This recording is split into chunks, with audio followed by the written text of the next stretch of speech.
In our lives to fit in. We try to fit into certain groups, certain frats, certain sororities, among certain friends, yet the people we idolize are the ones that stand out. But when you're prepared, there is no fear. There is no fear of failure, okay? Because even if you've walked out of something and you feel like you failed at it, your preparation is so strong that you're gonna take that failure and turn it into the outcome you desire. And most people stop at failure, okay? We've all failed at things. I'm gonna continue to fail at stuff, right? It's the most powerful tool you can use, but it all depends on how you use it. In the hands of an individual, it can do unbelievable damage. In the hands of a professional, of a doctor, it saves lives. So it's the same thing with failure. It's how you use it.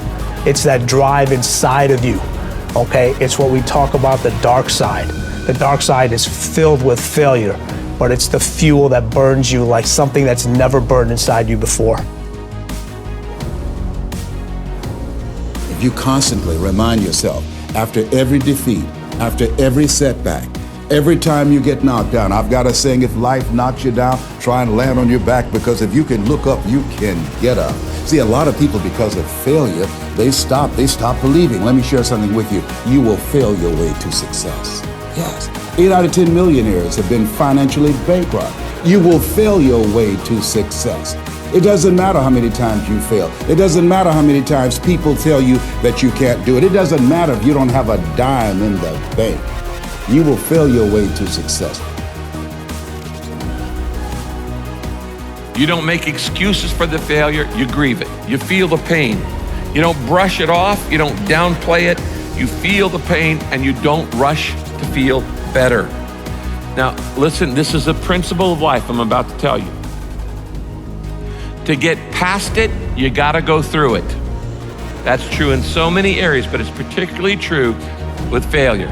To get past your failure, that failure in your life, you gotta go through it. You can't go around your failure, you can't go over your failure, you can't go under your failure, you can't ignore your failure. You need to grieve the failure. You need to feel the pain. Now, we don't like feeling bad, but grief is a good thing. Grief is the way we get through the failure, and grief is the way we learn the lessons. So often, we want to just, when we fail, we want to just forget it, push it aside, stuff our emotions, and then immediately go to the next thing. When you stuff your emotions, when you swallow your emotions, your stomach keeps score. It's kind of like, what if you took a can of Coke and you shook it up for a long time, and then you put it in the freezer, what's gonna happen to it? It's gonna explode eventually. It's gonna come out sideways. And this happens in your life when you don't deal with your emotions properly. This is why sometimes 6 months after failure, a marriage falls apart. Or 6 months after somebody gets laid off work, there's another problem. There's a physical health problem, things like this. Because you've shaken up the can and you've got all these emotions feeling inside of shame and regret and fear and insecurity and all the things that come with failure, and you're not dealing with them.